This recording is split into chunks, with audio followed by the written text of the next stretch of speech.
Assalamualaikum warahmatullahi wabarakatuh.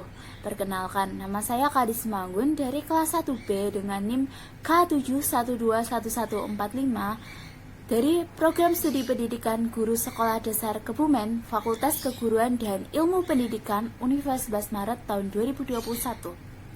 Video ini ditujukan untuk memenuhi tugas mata kuliah Pendidikan Pancasila semester 1.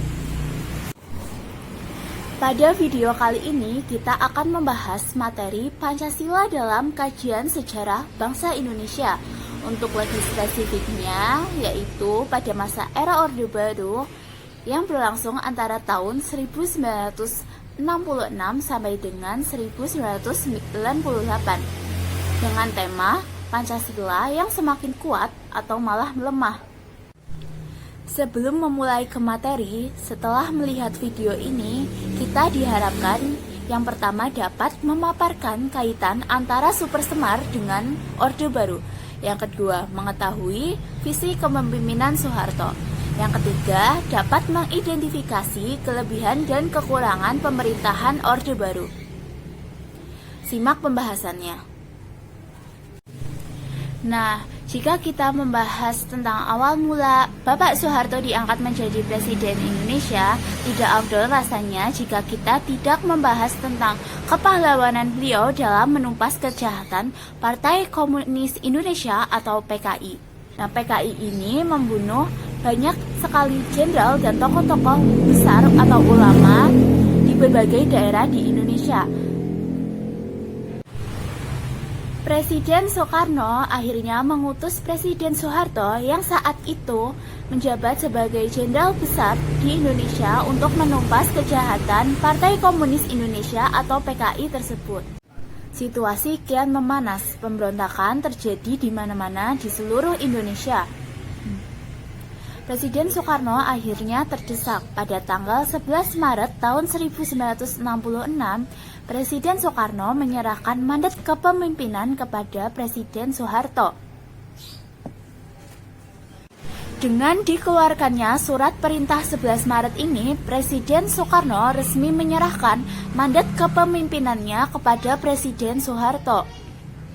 Nah, ini yang paling utama bertujuan untuk menjaga stabilitas nasional atau keamanan nasional dan mengeluarkan para antek PKI dari parlemen ke pemerintahan. Pada kepemimpinan Soeharto, era Orde Baru memiliki visi melaksanakan Pancasila dan Undang-Undang Dasar Negara Republik Indonesia tahun 1945 secara murni dan konsekuen. Dimaksudkan di sini untuk memurnikan kembali Pancasila yang telah rusak akibat dari campur tangan Partai Komunis Indonesia. Juga melaksanakan Undang-Undang Dasar Negara Republik Indonesia secara adil dan konsekuen.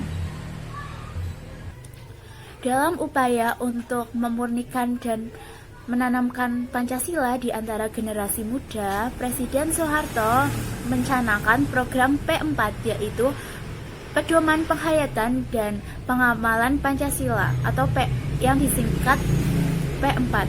Mempunyai nama lain Eka Prasetya Pancakarsa.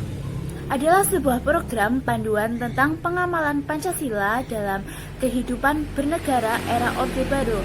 Ini dibentuk dengan TAP MPR nomor 2 tahun 1998, berisi tentang penjabaran butir-butir Pancasila dan pengamalannya. Presiden Soeharto pada awal pemerintahannya dihadapkan pada masalah yang cukup sulit, terutama di bidang ekonomi.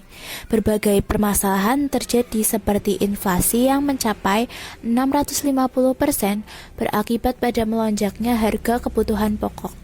Selain itu, alat-alat produksi mengalami kerusakan terutama di sektor pertanian. Permasalahan tersebut berakibat pada kurangnya tingkat kesejahteraan masyarakat Indonesia. Rehabilitas dan stabilitas ekonomi menjadi kebijakan awal pemerintahan Orde Baru dalam memulihkan kondisi ekonomi tersebut. Rehabilitas dimaksudkan perbaikan fisik terhadap prasarana-prasarana dan alat produksi, serta stabilitas dimaksudkan pengendalian inflasi supaya harga tidak terus melonjak. Program stabilitas dan rehabilitas ekonomi dilakukan pemerintahan Orde Baru membuahkan hasil yang cukup baik. Tingkat inflasi semula mencapai 650% berhasil ditekan menjadi 120% pada tahun 1969. Kerusakan sarana dan prasarana mulai diperbaiki dan diremajakan. Pemerintah Orde Baru siap melaksanakan program jangka panjang khususnya di bidang pertanian. Cara penyelesaiannya yaitu dengan menyusun APBN yang berimbang, pinjaman luar negeri, serta menjamin kenyamanan investor-investor asing. Di sektor pembangunan, pada tanggal 1 April 1969, pemerintah menciptakan landasan untuk pembangunan yang disebut sebagai Rencana Pembangunan 5 Tahun atau Repelita. Repelita 1 tahun 1969 tersebut berfokus pada rehabilitasi prasarana penting dan pengembangan iklim usaha dan investasi. Sedangkan Repelita 2 pada tahun 1974 sampai tahun 1979 dan Repelita 3 pada tahun 1979 sampai 1984 fokus pada pencapaian pertumbuhan ekonomi, stabilitas nasional, dan pemerataan pembangunan dengan penekanan pada sektor pertanian dan industri yang mengolah bahan mentah menjadi bahan baku. Fokus Repelita 4 1984 sampai 1989 dan Repelita 5 pada tahun 1989 sampai dengan 1994 selain berusaha mempertahankan kemajuan di sektor pertanian juga mulai bergerak menitik beratkan pada sektor industri, khususnya industri yang menghasilkan barang ekspor, industri yang menyerap tenaga kerja, industri pengolahan hasil pertanian, dan industri yang dapat menghasilkan mesin-mesin industri. Sehingga pada saat itu, kemakmuran rakyat relatif merata. Ini mewujudkan sila kelima Pancasila, yaitu keadilan sosial bagi seluruh rakyat Indonesia.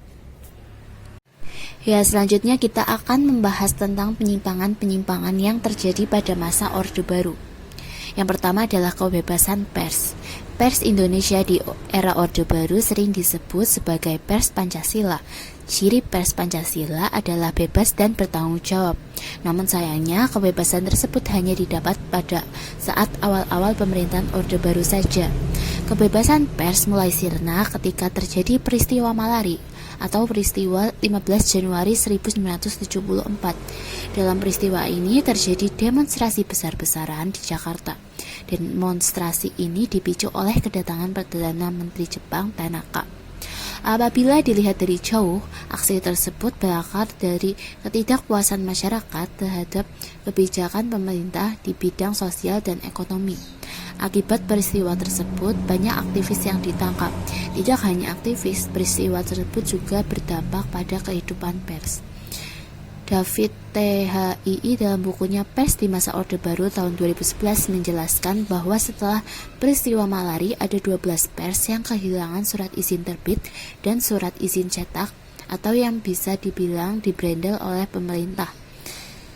Sejak peristiwa Malari, pemerintah mulai memperhatikan dan menekan pers. Selanjutnya, keterbatasan berpolitik.